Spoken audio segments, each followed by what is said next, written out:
from Hollywood. The Jack Benny Program with his special guest, Dan Duryea.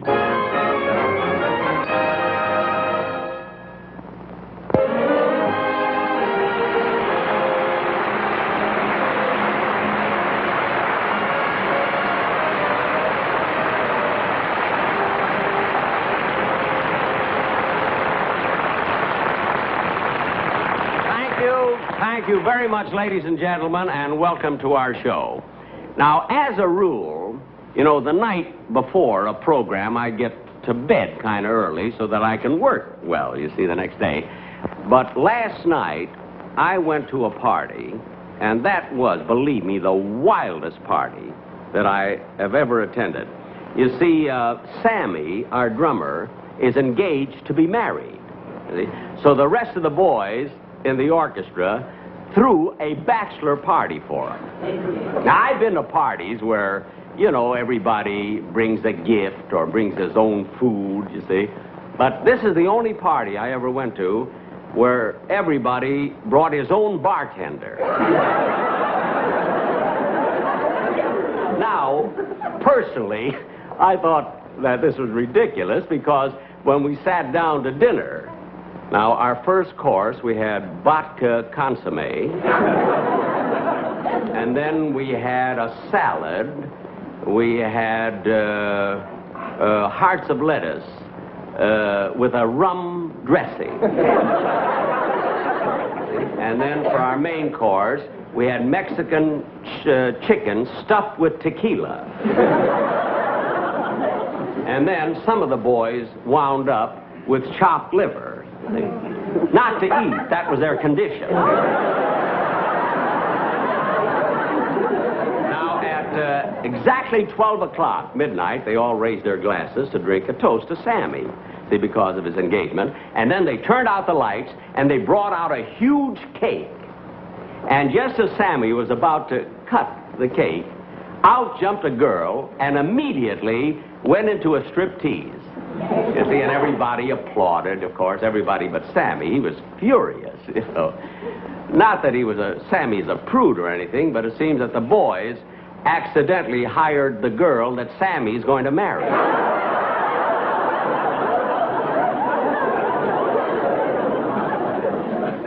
When I left, they were trying to stuff the girl back into the cake.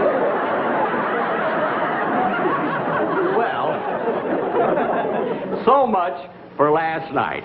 And now for our program tonight, ladies and gentlemen, we have as our guest a very, very famous star, Mr. Dan Duryea. And we're going to do one of the most dramatic sketches we have ever done on television. But first, I want to present to you my singing star, Dennis Day. Thank you.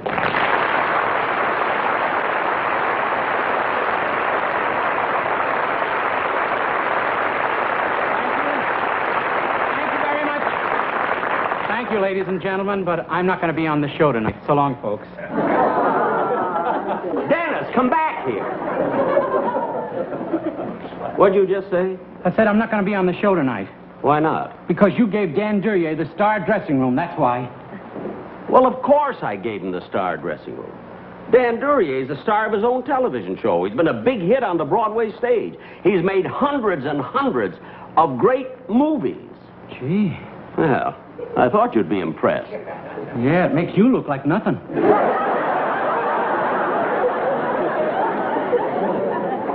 Dennis, please don't start in with me tonight, will you?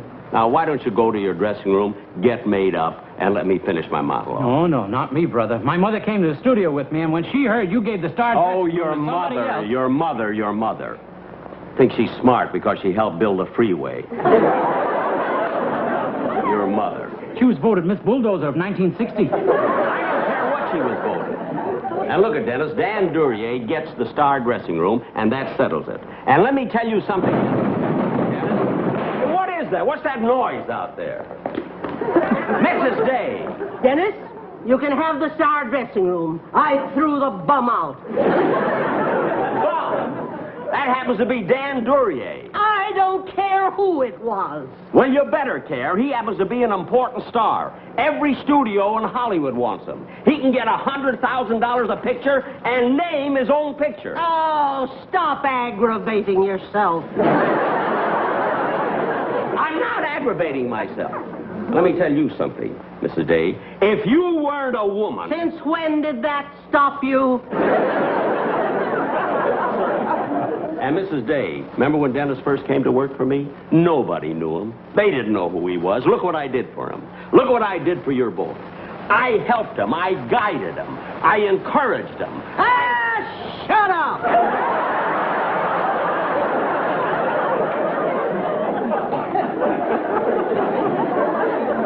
Mrs. Day, look, we've got a play to do. Now, if you have any complaints to make, will you please talk to me after the show? You can bet your elevator shoes I will.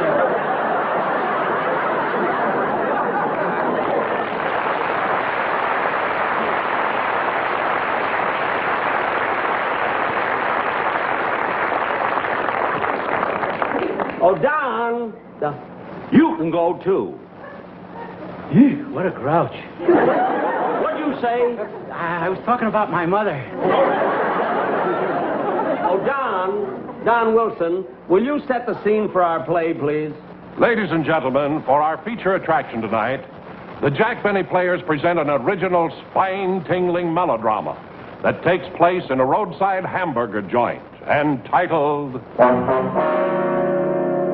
Death Across the Lunch Counter, or He Died Sunny Side Up.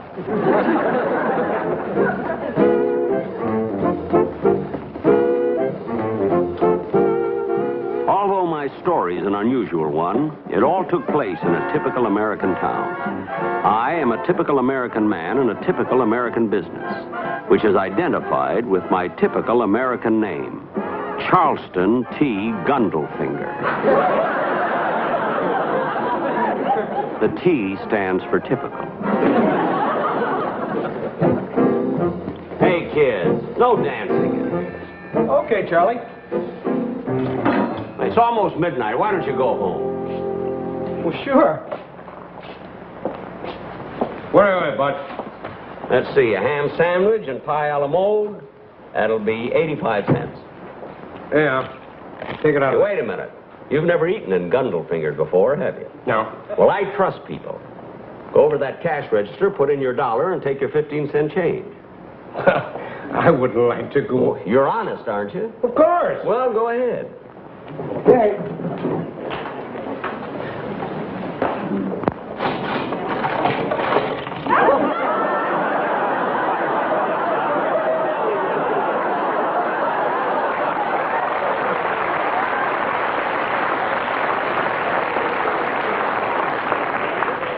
I should have told you, you not only have to be honest, you got to be fast, too. Yesterday, I went to the bank and I deposited $93 and 8 fingers. Better luck next time. Yeah. Oh, it is good. Yeah. Suddenly, I found myself alone and a little frightened. It was exactly the same kind of a night 2 weeks ago when the warehouse was robbed and the night watchman was shot. It wasn't quite midnight, but I decided to close up and go home.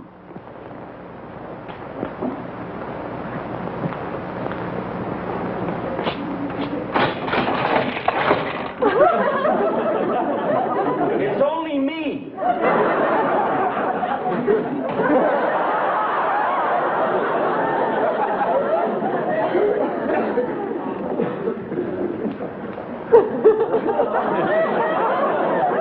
Boy, was this guy slow.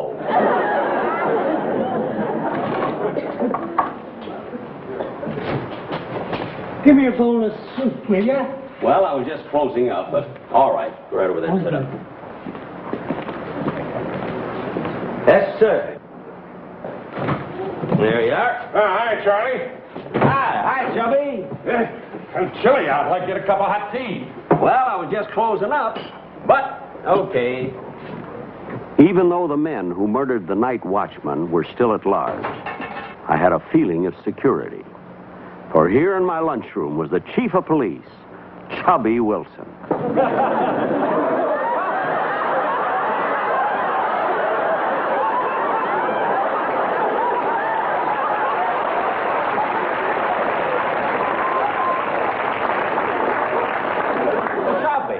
I told you before, I fixed that stool for you there.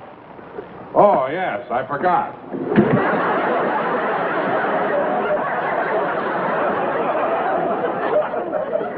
When you come in here next week, you'll never know this place. Huh? I'm having the whole joint done over. I even hired an interior decorator. Interior decorator? Yes, sir, this is going to be the ritziest lunchroom in town. New carpets, new drapes, rugs all over the floor, new curtains and everything. Anything else you want to eat? No, I don't think so, Charlie. I go on duty at midnight, so I better run along. Okay, sir. Take care of yourself. I will. Hey, must be kind of a tough job being chief of police in this town, isn't it? Certainly is. Well, so long, Charlie. So long. So long, Terry. As my fat feeling of security squeezed out the door, I started to close up for the night. While wiping the counter, I happened to look out the window. I noticed 3 tough-looking characters across the street. I had never seen them before. They stepped off the curb and were coming this way.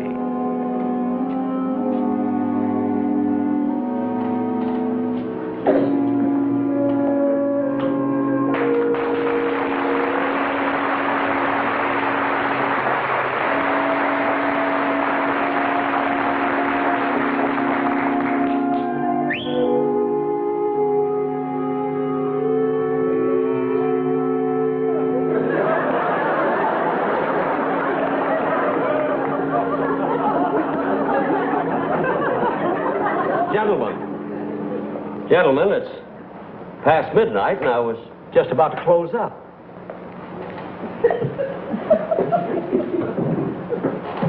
Gentlemen, I said I was just about to close up. What'd you giggle for, Blue Eyes? Nobody said anything funny. Well, look, fellas, it is getting late. If you want to eat something, you better order it. Hey, Slugger, Blue Eyes is in a hurry. Maybe we ought to slow him down. Yeah, down. Well, fellas, I don't want to have any trouble now. You know, I don't want. What do you have? Well, I can fix you some nice ham and eggs, or corned beef hash, or maybe a nice mixed green salad. What did you slap me for? I don't like salad. Well, like I said before, fellas, I don't want to have any trouble. I'll fix you anything you want. Now you're talking. Yeah, now what will you have to eat? What's the matter, Blue Eyes? You nervous?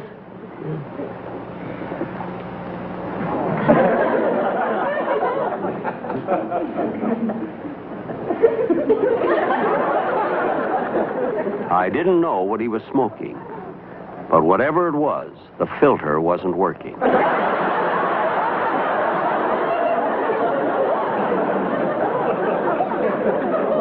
Now look, fellas, I don't want to have any trouble with you. I'm a peaceful man. I'm really a nice, sweet guy. What did you slap me for? I just remembered I don't like salad either. Why don't you guys order something, will you? Give me a sardine sandwich. Okay. Here. Here's this. 2 slices of bread. There's a sardine. I'll get an opener. Never mind.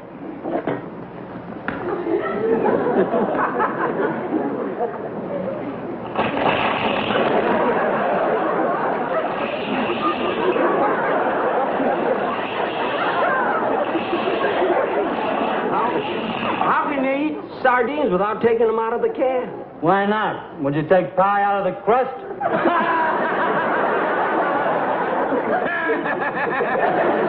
I never thought of that. What do you have?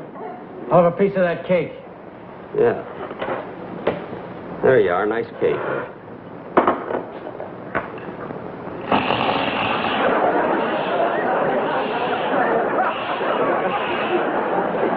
That sound you heard really made sense. I gave him marble cake.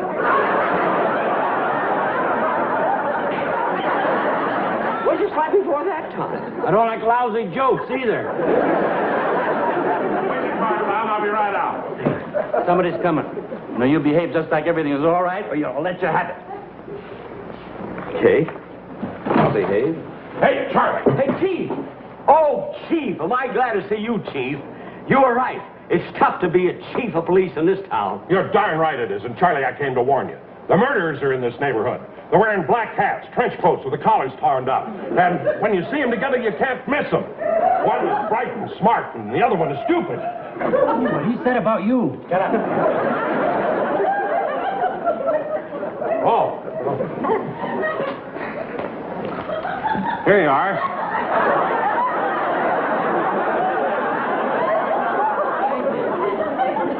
See any suspicious looking characters around here, Charlie, just let me know. Oh, I will. Now, gentlemen, look it is late. Now, why don't you eat and get out of here? What's your hurry? You got no place to go. Relax. Take it easy.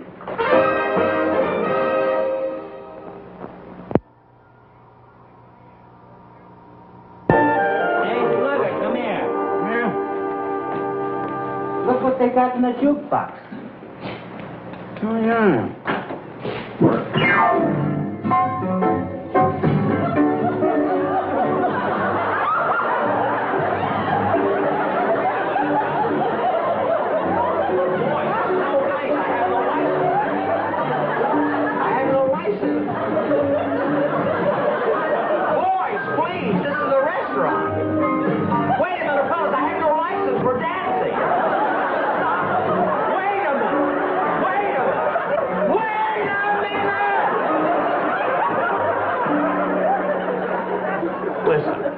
I know who you guys are. You're gangsters. You didn't come here to eat. You came here to hold me up. Did you hear that, Slugger? Blue Eyes thinks we came here to hold him up. Yeah, up. Well, you're not going to get away with it. I'm going to call the police. Okay, go ahead, call the police. I would, but I don't know the number. You don't? Well, I'll get it for you. Watch this.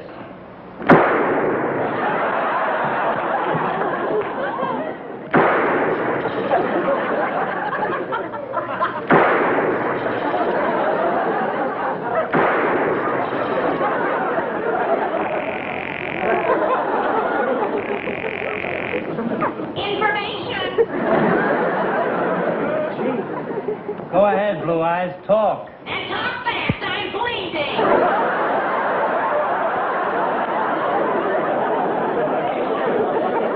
Go ahead, she'll give you the number. I knew you were yellow. Oh, yeah? Think I'm yellow? You're not so tough yourself. Where'd you get that scratch on your face? My mother threw him out of a dressing room. Quiet.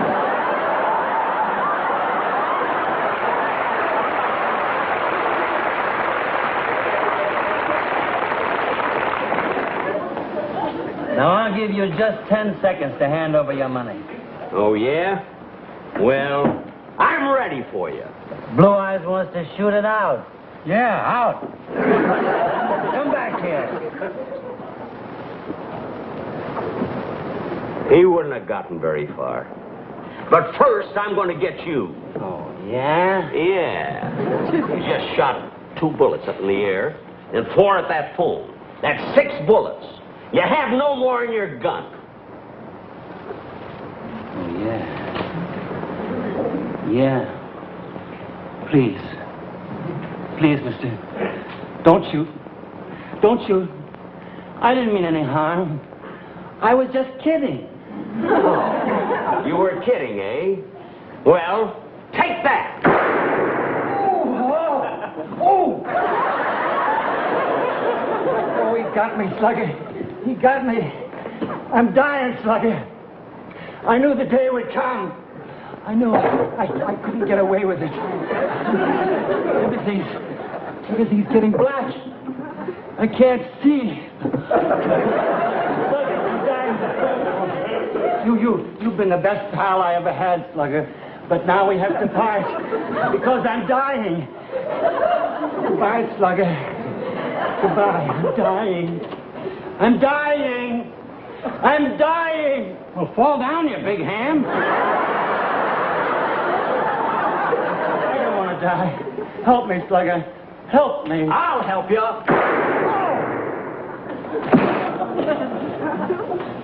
And now that I got him, I'm going to get you. Oh, yeah? Yeah, and I don't need this gun. I'll do it with my bare hands.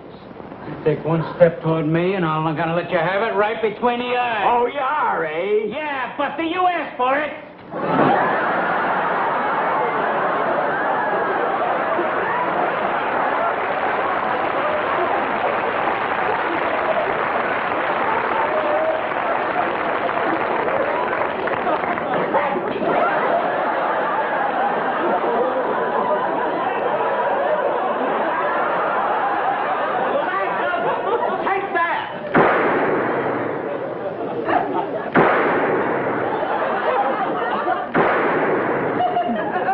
Are you wearing a bulletproof vest? No, you hit me in the marble cake. All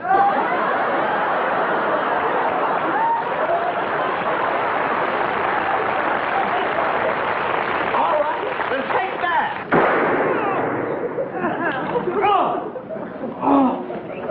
Got me, Slugger.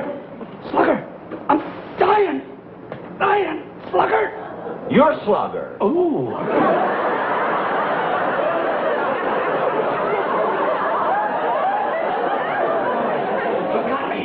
Everything is getting black. I can't see. Give me some water. Water. Water? Yes. Please, water. Here.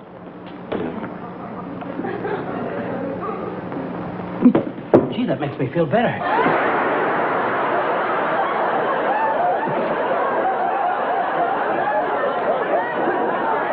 And now that I got both of them, I'm going to get you.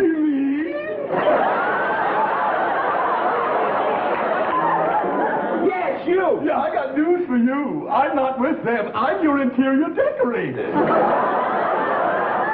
My interior decorator. I hired you last week. Yeah. Oh, wonderful. Now, I what? think we ought to put the chintz over here. Oh, that'd be lovely. And then we can put the drapes over Right here. over there will be fine. And the balances back over here. That's right. And then I think we ought to redo the rugs and tie the whole thing in with the blood on the floor.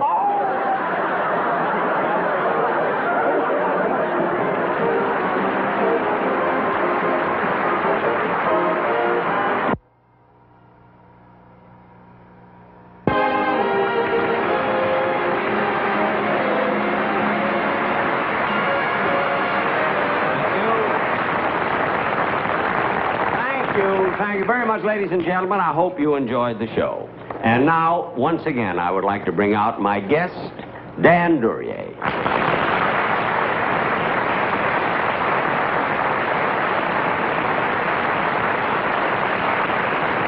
Dan, thank you so much. It was wonderful having you on the show.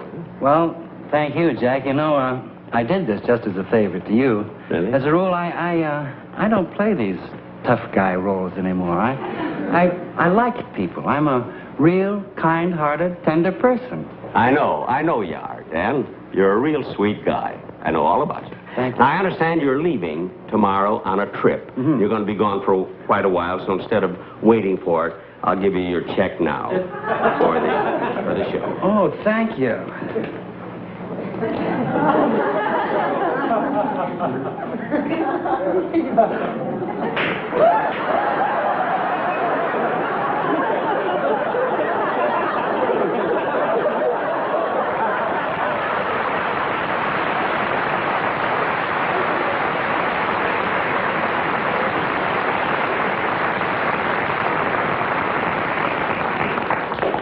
If you think that's bad, you should have seen what Loretta Young did to me.